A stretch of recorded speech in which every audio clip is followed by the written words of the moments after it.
Welcome to Living the Solution with Dr. Elena George. Today I think we have a very important and serious show on about something that no one ever talks about, but it affects all of us, whether we know it or not, and that's the safety of children and the fact that children are literally on the forefront of being victimized.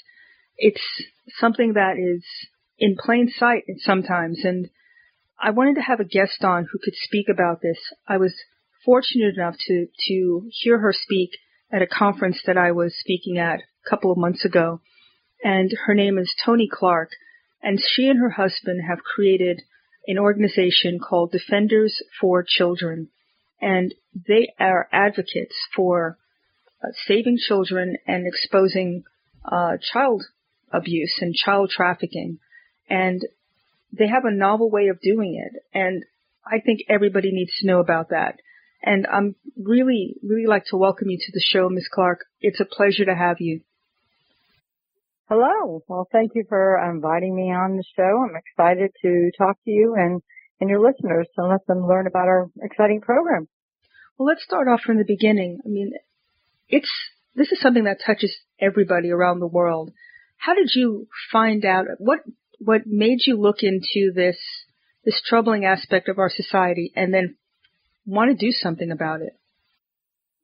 Well, it actually found me. I was sitting in a meeting one day when I had another company that was out there at a network event, and I heard a DSS worker come out and speak, and he mentioned that the town that we live in had high levels of child sexual abuse.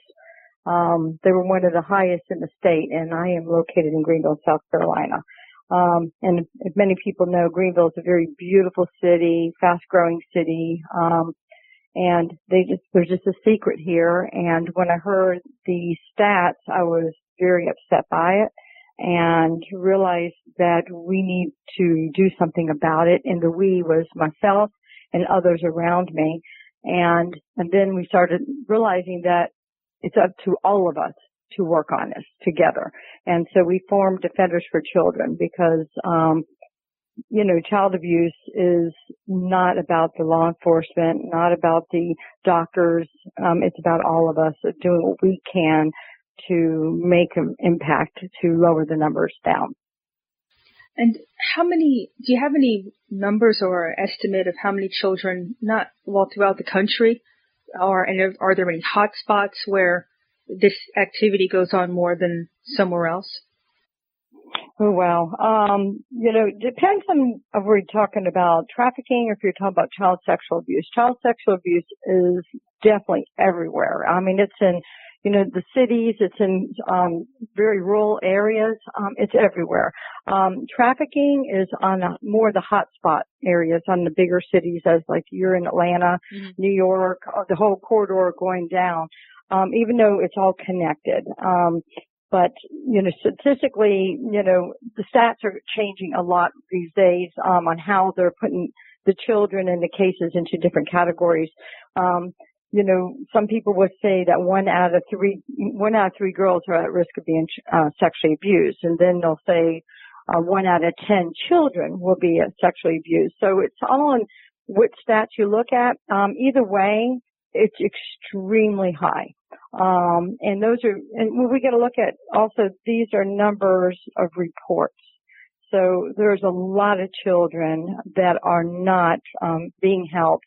And there's a lot of adults that are not reporting what's happening to their children or what happened to them when they were a child.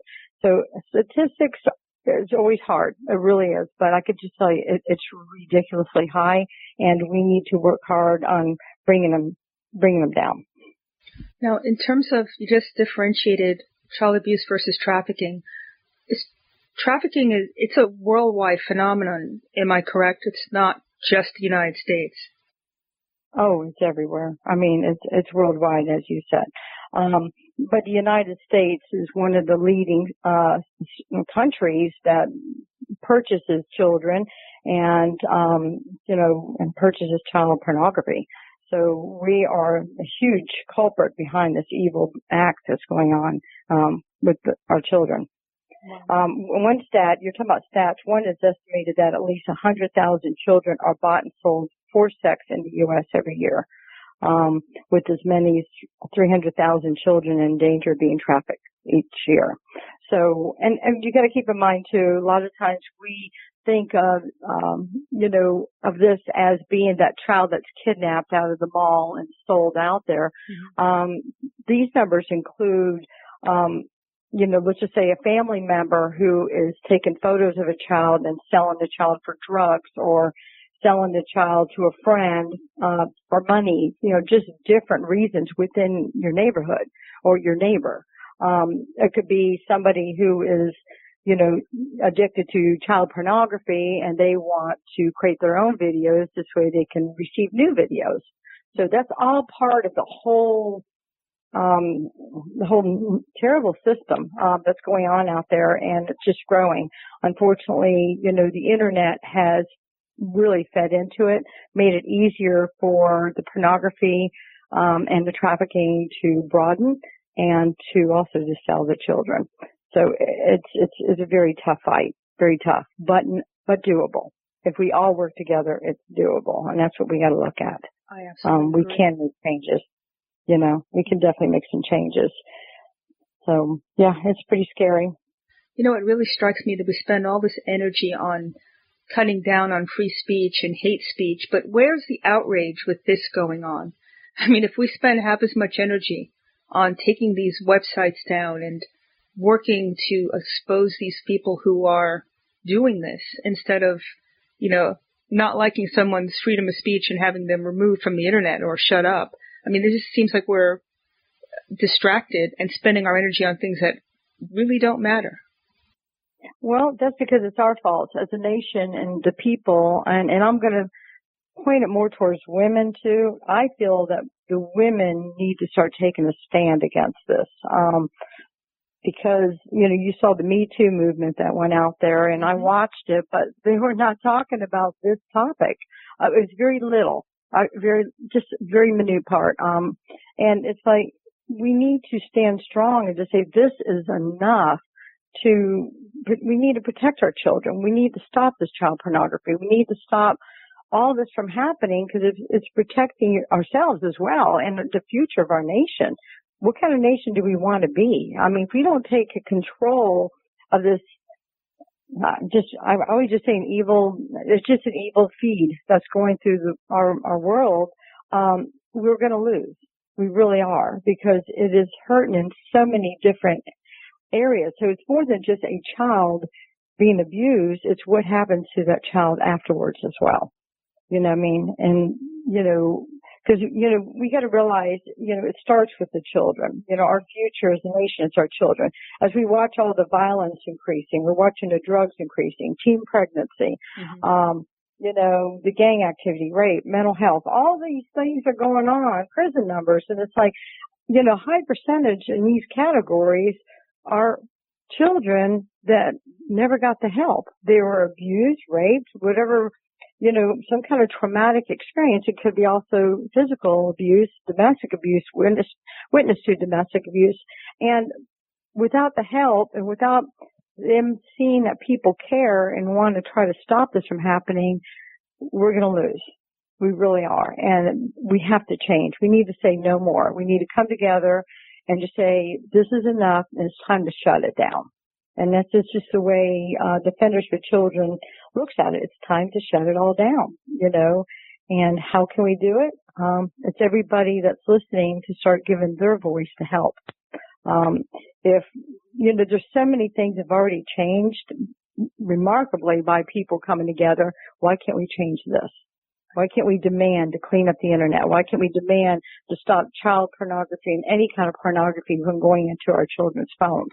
A lot of kids are witnessing these things starting at the age 7, 6, 7, 8 years old, are seeing horrific pornography.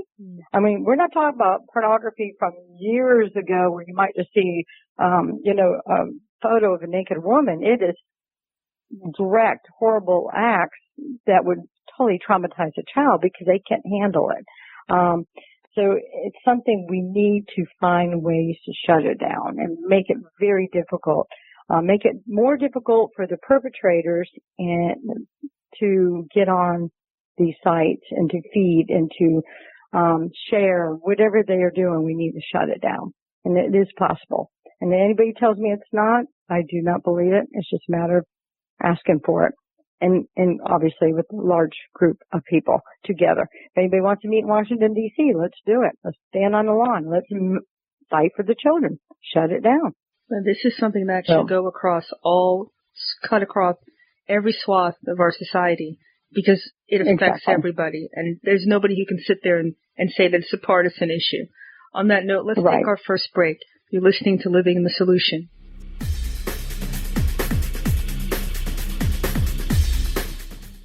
Welcome back to Living in Solution. We're speaking with Ms. Toni Clark.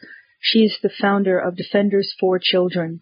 And people should go to their website, Defenders for, the word for, F-O-R, children.org. And before the break, I think you made a powerful statement about we have to want to change this. I think the whole purpose of this show is to let people know that it exists. It's something that's very distasteful. Nobody even wants to even broach the subject. But if we can spend, like you mentioned it before, that all the energy on Me Too, then if we'd spend just exposing this, there's nobody who would, in my opinion, who would fight against this, but we would have a monolithic voice to make a change. Now, I also wanted to ask, this is something that touches people, because if it happened as a child, it usually goes forward into adulthood. Do you know anything about statistics of people who have been abused and how many are likely to abuse other people? Because it has a self-fulfilling prophecy in some senses, doesn't it? Right. Yeah, there is a recidivism rates in there, and back to I don't like to usually quote too many stats, but because back to it depends on where the numbers come from and on the reports and stuff. But they would typically say you can see the numbers about 30-35% recidivism rates on child abuse. So if somebody has been abused and not received help, they're at high risk of going out there and hurting more children. So, but at other times I'll talk to people who are prison guards, and they'll tell me that the stats are higher in prison on how many people are in there that have been abused. It's really tough. I can just tell you it's too many. Back to it's just too many, and you are at risk. So if somebody is abused and they deal with this trauma and nobody believes them, they are at a higher risk of self-harming themselves or acting out on somebody else. So that's what we got to focus on overall. And just realize we're at risk one way or the other. So we have to help all children, and we have to stop it. See, we're on the direction of finding ways to stop child abuse before it happens. There's so many wonderful, wonderful organizations out there that are working hard, trying to, getting the counseling out there, trying to help the children, a lot of medical doctors, everybody trying their darndest to help it. What are we doing to stop it before it happens? And that's what we got to really focus on now. Because all this money is going out there. In 2010, when we first started the organization, stats were high. Greenville had one of the highest rates of child sexual abuse. Well, now in 2020, guess what? We still have extremely high numbers in child abuse. We're talking about it, but trafficking's in there now, but the stats are still high. These children are still being abused. So what do we got to do differently? We have to find ways direct ways to stop it before it happens, and just block it in any way we can. We have to empower our law enforcement agencies to have the best tools also to lock these guys up. So whatever we can do, we have to start on different approaches as well. Does that make sense what I'm saying? Oh, absolutely. And one of the tools that you talked about at the conference were the canine aspect, working with police organizations or police forces. Can you tell us a little bit about that? Because I thought that was really awesome. Yeah, one of my favorite projects. A couple years ago, we heard about the Jared Fogle case where Jared Fogle with Subway was arrested for child sexual abuse and pornography, and found out it was actually a canine, electronic detection canine, that found the evidence to prosecute him. It was really interesting. I'm like, because I stumbled on this article, and it's just like a small side little article, because you remember when all that hit, everybody's talking about in the press about Jared Fogle and his bust, but very few people talk about this canine that was actually the tool that helped bust them. And what they are, they're new out of Connecticut State Police. They're the first ones that created these canines, and they will go out on a search after law enforcement goes in. What happens, law enforcement goes in, they remove all electronic devices that they can find, and then these canines will go in afterwards to find what is left behind. So it could be like hidden cameras, micro SD cards, thumb drives, burner phones, any other devices that usually the perpetrator would hide. Because they usually don't, the stuff that has the information or evidence on it, it's usually not going to sit right there on their counter or bed saying here, or they're not going to hand it over to the police. They're going to hide it. And the canines are the ones that go in. Just like the Jared Fogle case, the canines went in and was actually able to locate what they needed to help prosecute him. As one of our sheriffs would say, finding this evidence can make a difference between, 1 year to 10 years in prison. See what I mean? Very powerful. We need the device. The device can make a difference between helping a child or not helping a child, because when they find the missing evidence like that, it could have pictures of children that could be identified. One of our cases where it was neighbors' children that were on there, kids that were coming over for play dates and was being filmed. Oh my. So if it wasn't for the evidence, they would not have known that. It's too easy to hide them. They're so tiny because some of those micro devices are smaller than your thumbnail. So they can hide it in the ceiling, in the floors, in the walls. It's pretty amazing. And people have to understand, people say, well, how do they do that? Well, it's just like, the dogs are trained for bomb dogs, cadaver dogs, we're familiar with all these other dogs with law enforcement, tracking criminals, so these dogs can also do that. And it's pretty cool. And they're new.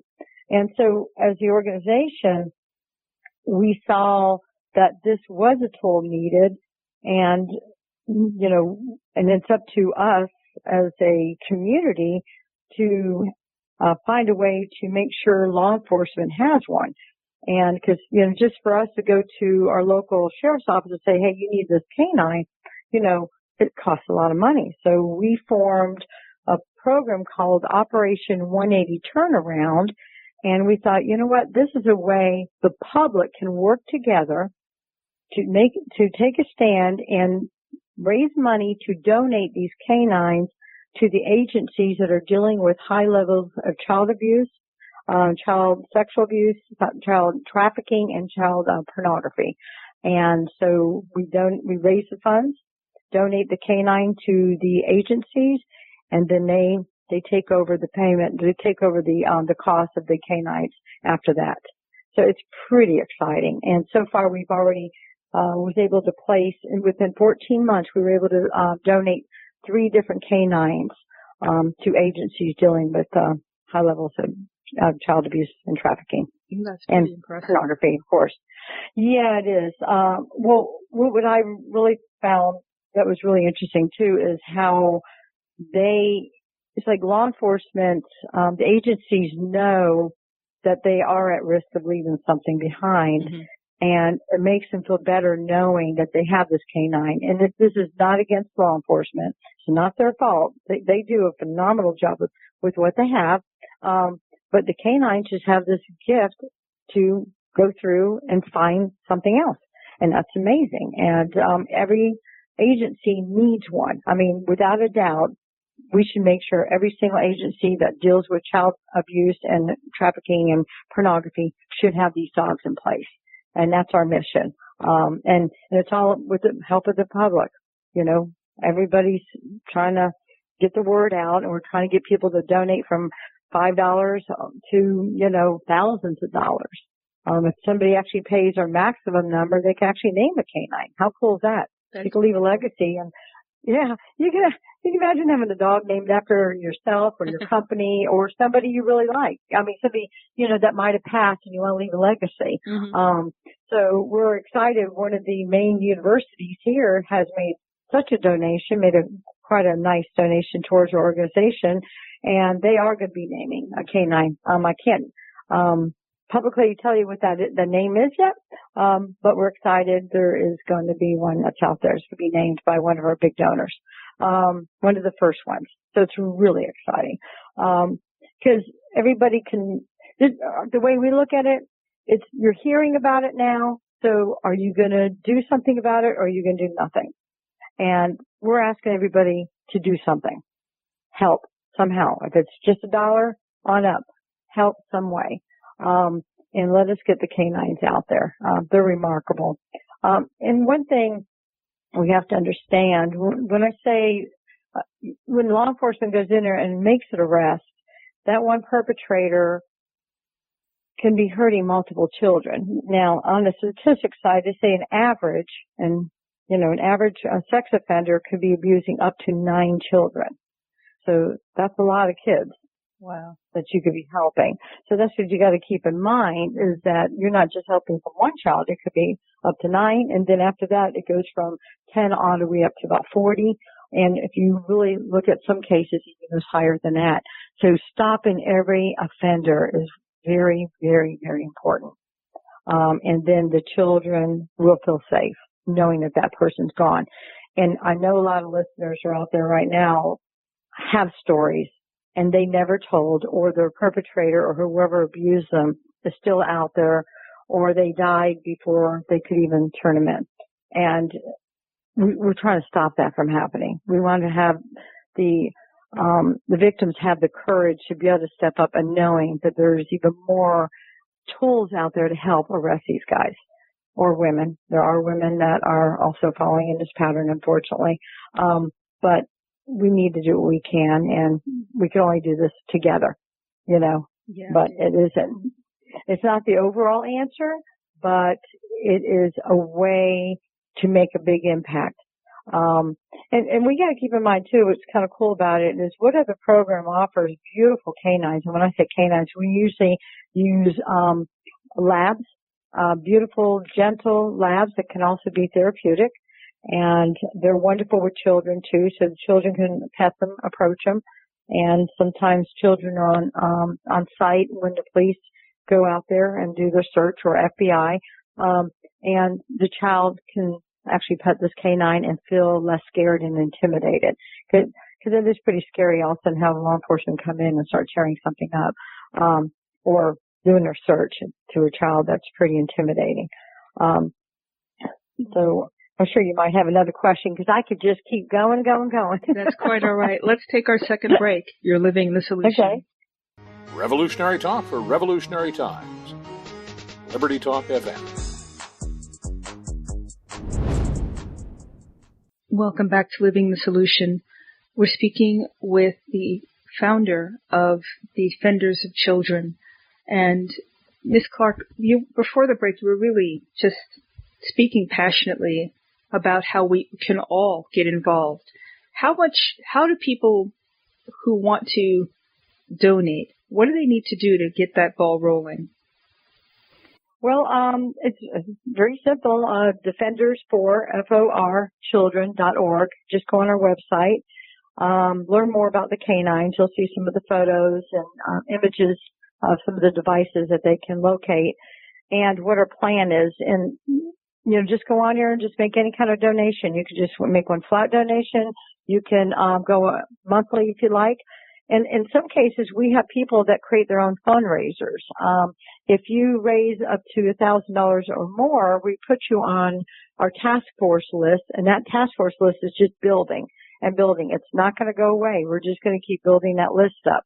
The more you raise, the higher you are on that list. And this is a way to get you to be a voice for us and the children.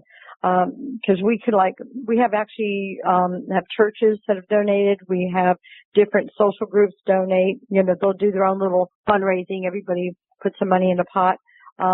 We had a guy, raffle off, tattoo, $1,000, raffle, and he raised, $1,000 and probably about, I think he said about within 2 hours. Mm-hmm. And we had a hair cutting salon, that helped out with children's hair cutting salon. She raised close to $5,000. Just things like that, restaurants, whatever you can do is just, step up and just help out somehow. The more we raise, the quicker the canines go out there. And that's very important because as we're sitting here talking, there's a lot of children being hurt as we speak, and that's what's scary about it. And so it's very important to start creating a zero tolerance mentality, start pushing these perpetrators away from our communities, let them know that we're going to do what we can to stop them and also empower our local law enforcement agencies with the best tools as possible. So that's what we ask you to do. Just do something, step up. Colleges can help, businesses. We have plenty of companies that have been making donations as well. And we just launched this, the end of last year in the fall. Mm-hmm. And we're growing pretty rapidly in a short period of time. It's pretty cool. And everybody has to understand, when I say they find one device, let's just say one micro SD card, just for an example, one average micro SD card can hold up to 244,000 images of children being sexually abused. So that's a lot, you know what I mean? And, there's more cards, SD cards coming out that they're going to hold even more images, and they can also hold photos, videos, I'm sorry. So when some of these perpetrators are making their own videos, so the devices can also hold the videos. So it's important that they find the evidence before they can prosecute. And we've all seen those cases where we know that somebody is guilty and we're like, wait a minute, you just got a slap in the hand. Because if you don't have the right evidence or strong evidence, it's hard to prosecute. So that's why we need these dogs everywhere as much as possible. In Atlanta, I know your guys are based in Atlanta. I'd love to get, have about 3 to 4, donated in that whole area in Atlanta. So which would be needed, definitely needed help with the trafficking as well. Now, in terms of once the child is rescued from this situation, do you know anything? What happens after? Do they go into a safe home? How are they helped psychologically and physically? Is there anything that connects you with that side of it after you've helped rescue them?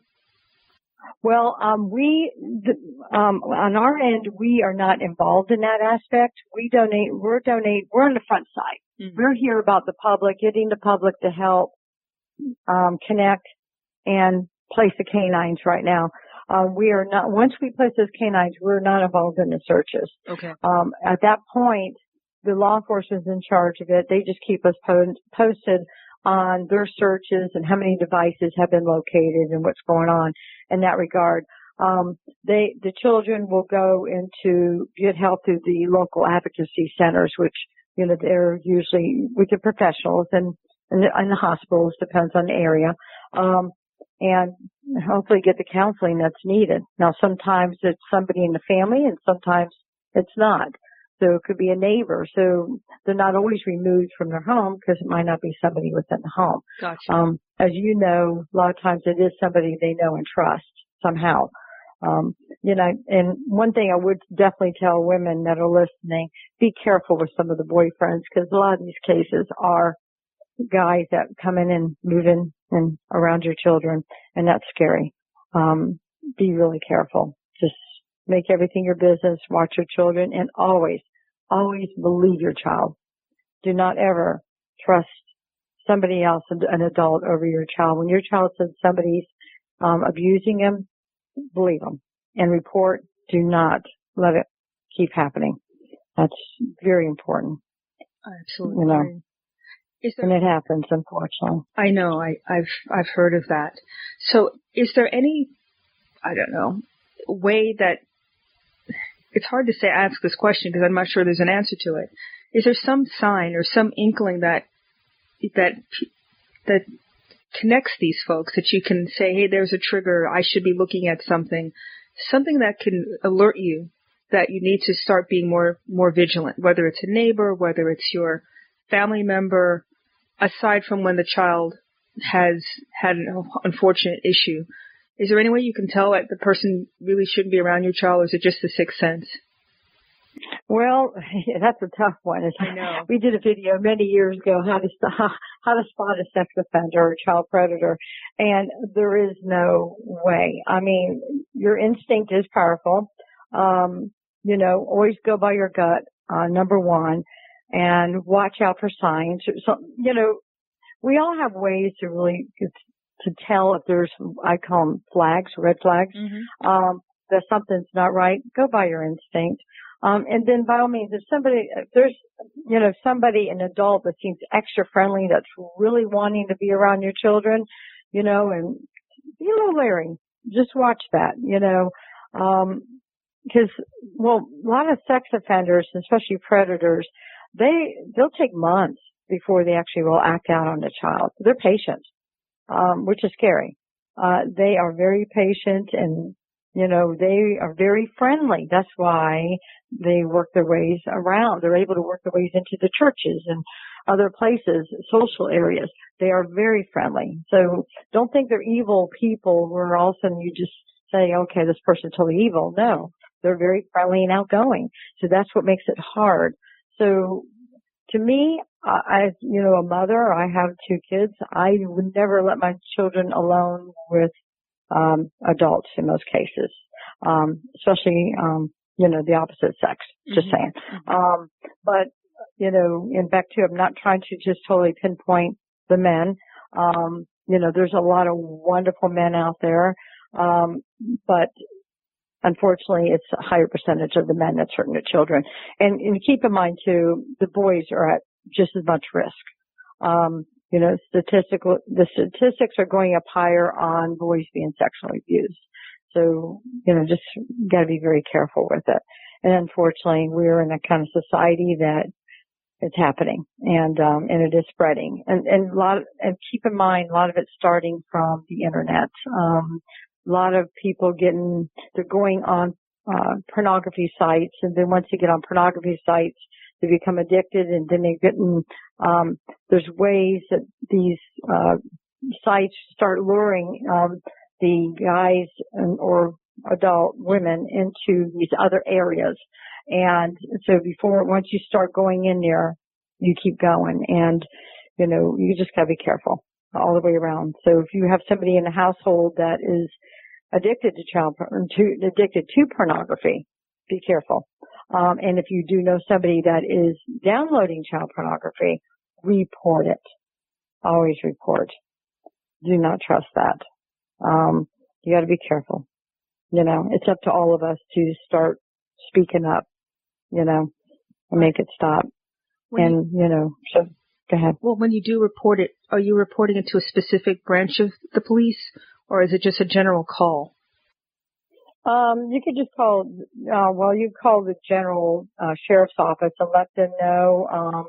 You could call, just start with the sheriff's office. Depends on what district you're in and where it's at, and they'll guide you from there. That's what I would say, because most people are used to calling the police department. That would be the first place to call. Okay. And if you see photos and images, report it to the social media sites right away too.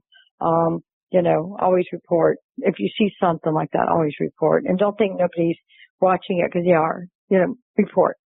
Okay. I report more things I see all the time. So, yeah, always report. So it's vigilant. And by all means, all parents, please stay in your children's business on those phones. The perpetrators they're talking to your kids. It's so scary how they're doing this. They're going on Instagram, they're going on Facebook, they're going on all these sites, and they are talking to your children.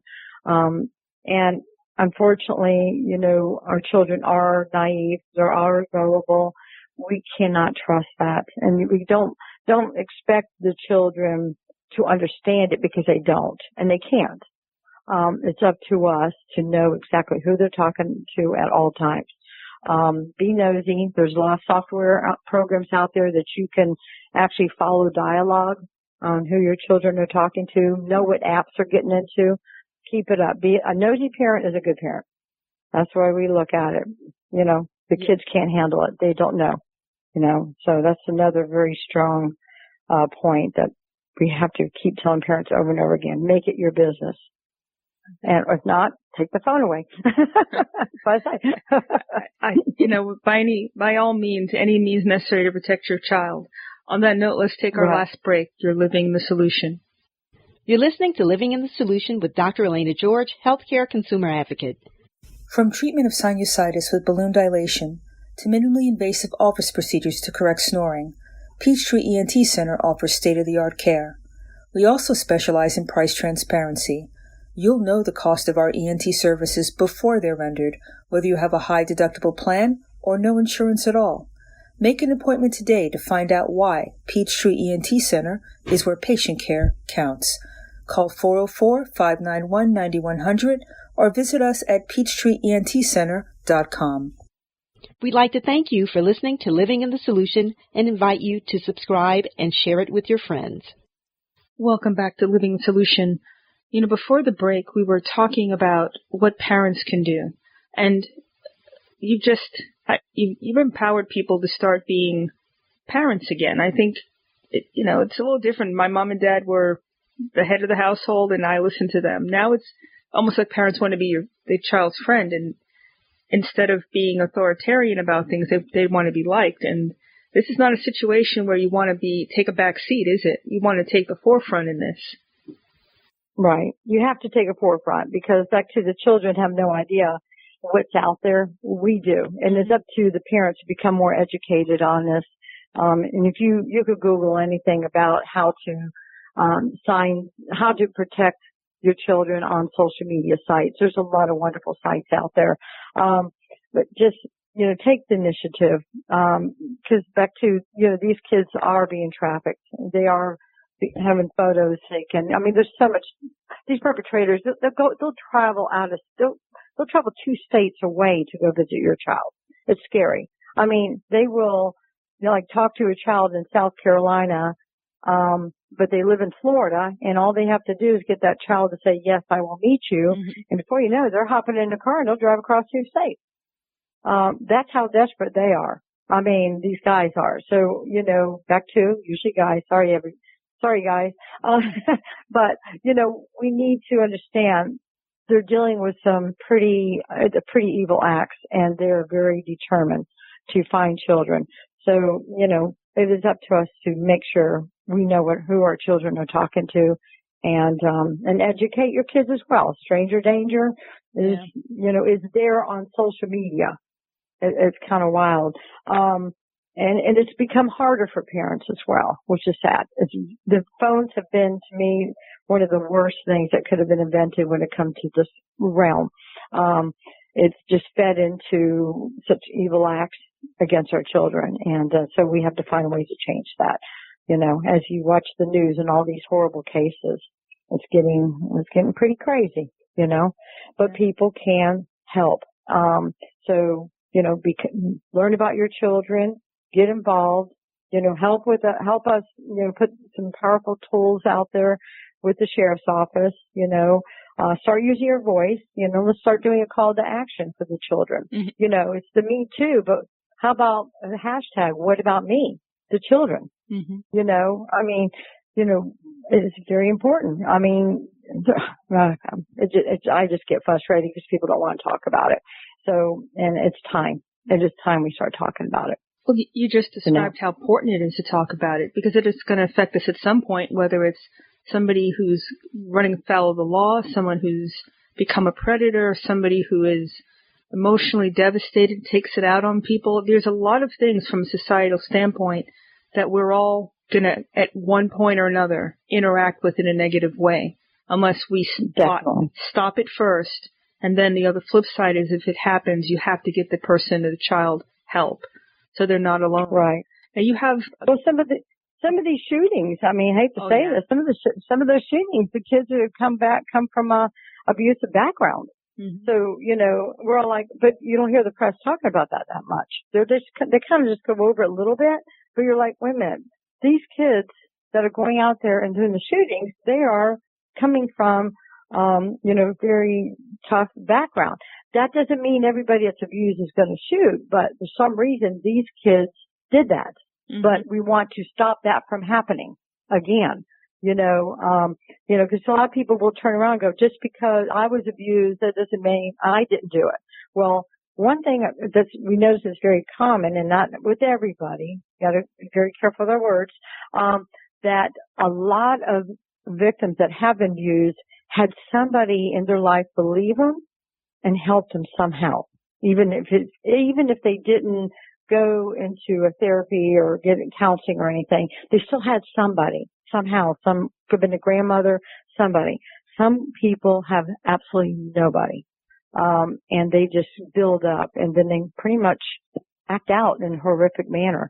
Again, never an excuse. I mean, if you have a story and you feel like nobody cares, you have to understand there are people that do care and you need to make that phone call and ask for help.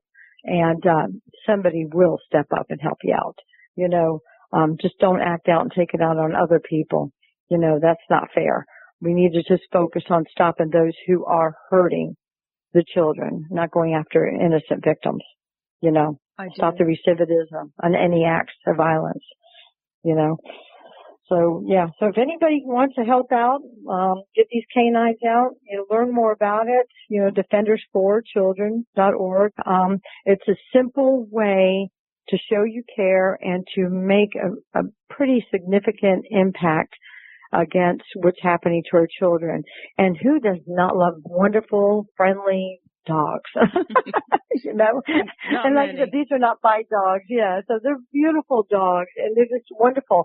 And one other cool thing about these dogs, they're therapeutic for the law officers, the guys and women who deal with these cases, who have to look at these horrible images day in and day out, who have to see the abuse that happens to these children. They also need help because, they deal with trauma as well. Yeah. And we've been finding that these canines are also therapeutic for them, and which has been very fascinating to see how much it has helped them. And one of the coolest things for us is when we walk in one of the sheriff's offices and they look up at us and say, you know what? The dog found a device again. We got it. We got him. And it led to children. That is powerful because they know they would have missed it. They know that they would have missed that device if it wasn't for that dog. And that's huge. So the public has the power to help make that happen. Let's make it where any search is made, there is no device left behind, because that device left behind could be the evidence to prosecute the criminal for multiple years, stop him or her from reoffending multiple children, and also can help rescue the children. And that's huge. And it also can lead to other criminals, because sometimes the devices will have information. It could be a ring. It could be, trafficking gang. It can lead to other offenders.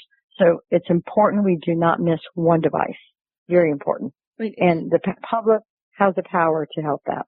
Well, just when you describe one person might be attached to 9 victims, if you're able to take up a ring of, 10, 15 people, that's really powerful. If you think about it, I mean, you just have an exponential positive result by just helping this one dog get integrated into a police department. And obviously the dogs they're doing their job for years on end. This is not like something that's going to end in a year. We're talking 10 or plus years of the dog being in service, right? Yeah, the dogs typically around 8 to 10 years. But they can work. And also what's kind of nice about the dogs is that they also could be used in other cases, so not just children's cases. Oh. They could also be used in murder cases and gangs, against gangs, drug cases, name it. They could be used in any kind of cases, white crimes, white collar crimes. So if the agency has another situation or, murder or a serial killer, they can use the canines also with that. So we're not saying, so when we place a canine, we're like, use them where you need to use them, just use them. Make sure you use these canines. So like right now, the agencies, one of the ones in Greenville, lately they've been typically having like two searches a week. I believe they're going on right now. That's a lot.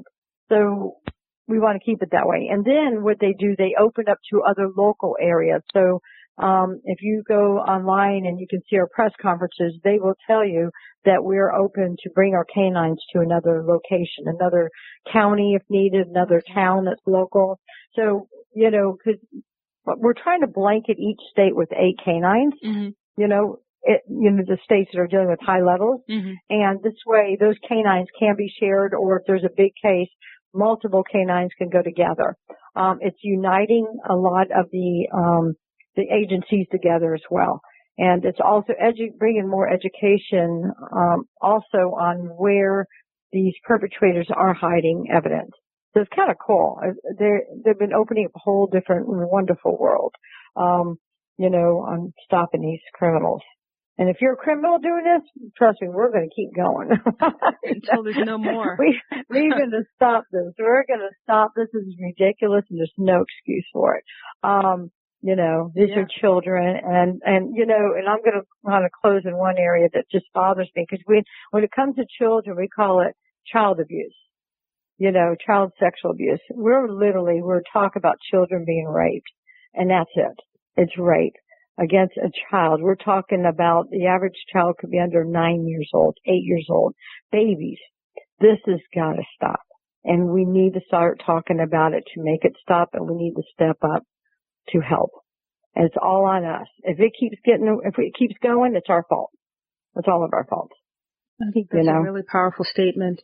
I personally think it's personal responsibility in a majority of things that we choose to do. And we choose to follow, we choose to take a stand about. This one, it's just been hidden for so long under the cover, so to speak.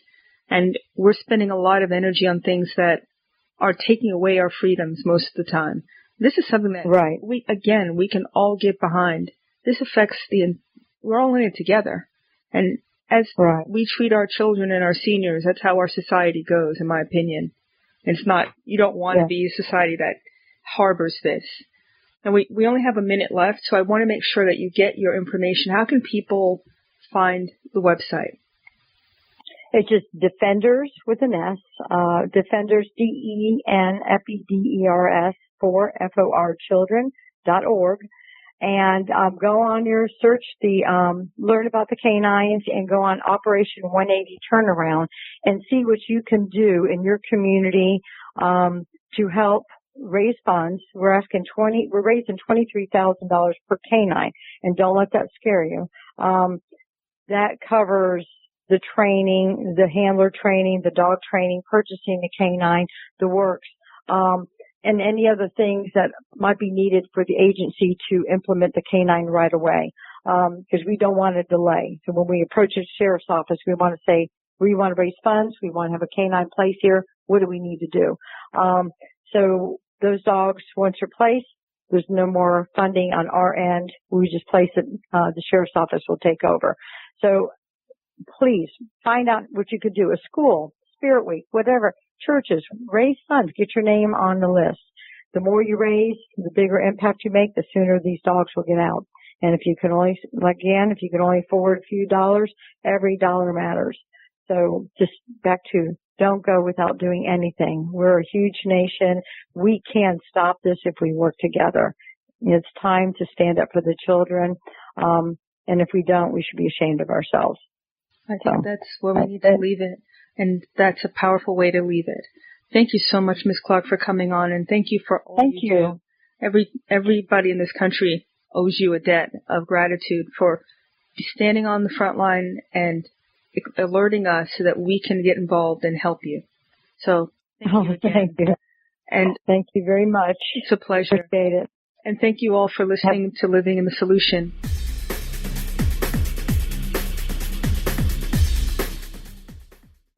revolutionary talk for revolutionary times. Promoting peace, liberty, and prosperity around the clock. LibertyTalk.fm.